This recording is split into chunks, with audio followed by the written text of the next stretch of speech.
Hi hello friends, welcome to my channel. ఈరోజు వచ్చేసి స్పెషల్గా మనం చిన్న చిన్న చేపలు ఉంటాయి కదా, సో ఆ చేపల పులుసు ఎలా చేసుకోవాలనేది అయితే చూపించబోతున్నాను. రండి చూసేద్దాం.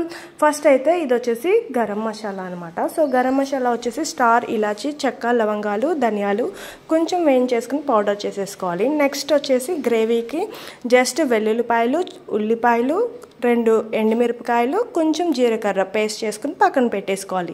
నెక్స్ట్ ఒక కడాయి తీసుకుని ఆయిల్ వేసేసుకుని దాంట్లో జస్ట్ నేను ఇక్కడ చెక్క, లవంగాలు, పచ్చిమిరపకాయలు, ఒక బిర్యానీ ఆకు, కరివేపాకు వేసి ఫ్రై చేసి దాని తర్వాత గ్రేవీ చేసిన ఏదైతే పేస్ట్ ఉందో ఆ పేస్ట్ కూడా వేసేసి మంచిగా ఫ్రై చేసుకోవాలన్నమాట. సో పచ్చి వాసన అంతా పోయే వరకు మనం ఇక్కడైతే ఫ్రై చేసుకోవాలి. కింద అడుగంటుతూ ఉంటుంది, సో కొంచెం చూసుకుంటూ తిప్పుకుంటూ ఉంటే సరిపోతుంది. నెక్స్ట్ వచ్చేసి ఇక్కడ మామిడికాయ అనమాట. సో మన చేపల పులుసులో ఈ మామిడికాయ వల్ల టేస్ట్ అనేది ఇంకా బాగుంటుంది. సో ఇక్కడ వచ్చేసి ఒక్క మామిడికాయ నేను పులుపుకి ఫ్లేవర్ కోసం తీసుకున్నాను. అవి కూడా చిన్న చిన్న ముక్కలుగా కట్ చేసుకుని పక్కన పెట్టేసుకోవాలి. ఇప్పుడు మన గ్రేవీ అయితే చూస్తున్నారు కదా, లైట్గా అడుగంటడం అయితే స్టార్ట్ అవుతూ ఉంది. ఈలోపు వచ్చేసి మనం చింతపండు పులుసు రెడీ చేసేసుకుందాం. సో ఇక్కడ వచ్చేసి నేను చింతపండు అయితే కొంచెం ఒక 100 గ్రాముల వరకు తీసుకున్నాను 1 కిలో ఫిషెస్కి. ఇప్పుడు అది కూడా మంచిగా పులుసు అనేది తీసి పక్కన పెట్టేసుకున్నాను. ఇదైతే మనం స్టార్టింగ్లో వేసుకున్న గరం మసాలా అనమాట, పక్కన పెట్టేసుకుంటున్నాను. అండ్ ఇప్పుడు వస్తుంది, చూస్తున్నారు కదా, గ్రేవీ అయితే అయిపోయింది. నెక్స్ట్ వచ్చేసి అల్లం వెల్లుల్లి పేస్ట్ అనమాట. దగ్గరగా ఒక 3 స్పూన్లు వేసుకుంటే సరిపోతుంది. అది కూడా వేసి చక్కగా ఫ్రై చేసుకోవాలి. ఇప్పుడు మనకి ఆ అల్లం వెల్లుల్లి పేస్ట్ స్మెల్ కూడా పచ్చివాసన పోయే వరకు ఫ్రై చేసుకున్న తర్వాత పసుపు, కారం, ఉప్పు ఇక్కడ కొంచెం ఎక్కువే వేసుకోవాలి, ఎందుకంటే చేపల పులుసులోకి కొంచెం ఎక్కువే పడుతుందన్నమాట. సో మీరు ఒకసారి టేస్ట్ అనేది చూసుకుంటూ ఉండండి మధ్యలో. అండ్ హోల్ గరం మసాలా మనం ఏదైతే వేసుకున్నామో అది కూడా ఒక స్పూన్ వేసుకుని మంచిగా కలిపేసుకోవాలన్నమాట. కొంచెం వాటర్ వేస్తే ఏంటంటే అడుగంటకుండా ప్లస్ చేదు రాకుండా ఉంటుంది, ఎక్కువ ఫ్రై అయిపోకుండా ఉంటుందన్నమాట. సో అందుకని కొంచెం వాటర్ అనేది కలుపుకోవాలి. ఇప్పుడు మామిడికాయ ముక్కలు వేసేసి మూత పెట్టేస్తే మన మామిడికాయ ముక్కలు అనేవి కొంచెం మగ్గిపోతాయి అన్నమాట.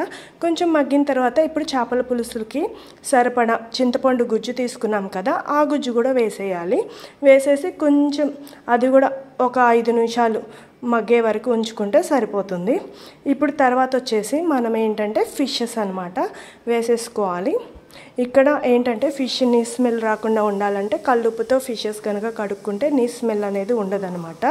నెక్స్ట్ వచ్చేసి ఫిషెస్ అన్నీ వేసిన తర్వాత తిప్పేయకుండా కొంచెం మెల్లగా తిప్పుకోండి, ఎందుకంటే చిన్న చిన్న ముక్కలు అయిపోతాయి అన్నమాట. ఫిషెస్ చాలా వేయంగానే కొంచెం వేడికి తొందరగా మగ్గిపోతాయి, చాలా త్వరగా కుక్ అయిపోతాయి. అందుకని చెప్పి కొంచెం మెల్లగా తిప్పుకుంటూ ఇలా కలుపుకోవాలి. సో మసాలా అంతా దగ్గరికి వచ్చేవారికి ఇలా కలుపుకున్న తర్వాత కొంచెం వాటర్ పోసుకోవాలన్నమాట. ఇక్కడ వచ్చేసి మన గ్రేవీకి సరిపడా 1.5 గ్లాసున్నర లేకపోతే 2 గ్లాసులు వాటర్ పోసుకుని చక్కగా కలుపుకోవాలి. అండ్ ఇప్పుడే మీరు రుచి అనేది చూసుకోండి, ఉప్పు కారం అన్నీ సరిపోయినాయా లేవా అనేది చూసుకోండి. ఇప్పుడు వచ్చేసి చక్కగా మూత పెట్టేసి ఒక 10 నిమిషాలు అయితే ఇది మనం బాయిల్ అవ్వనివ్వాలి.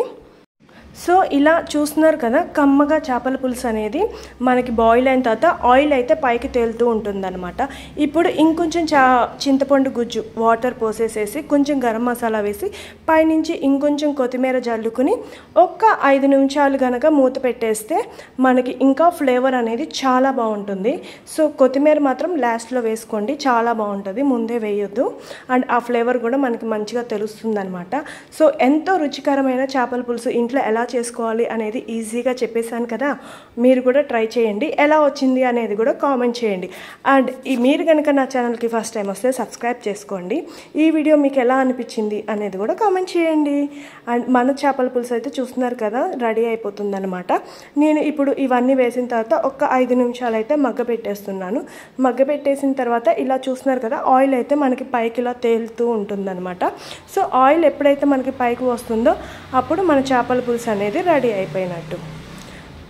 అండ్ మీకు ఈ వీడియో కనుక నచ్చితే లైక్ చేయండి, షేర్ చేయండి. Thank you for watching.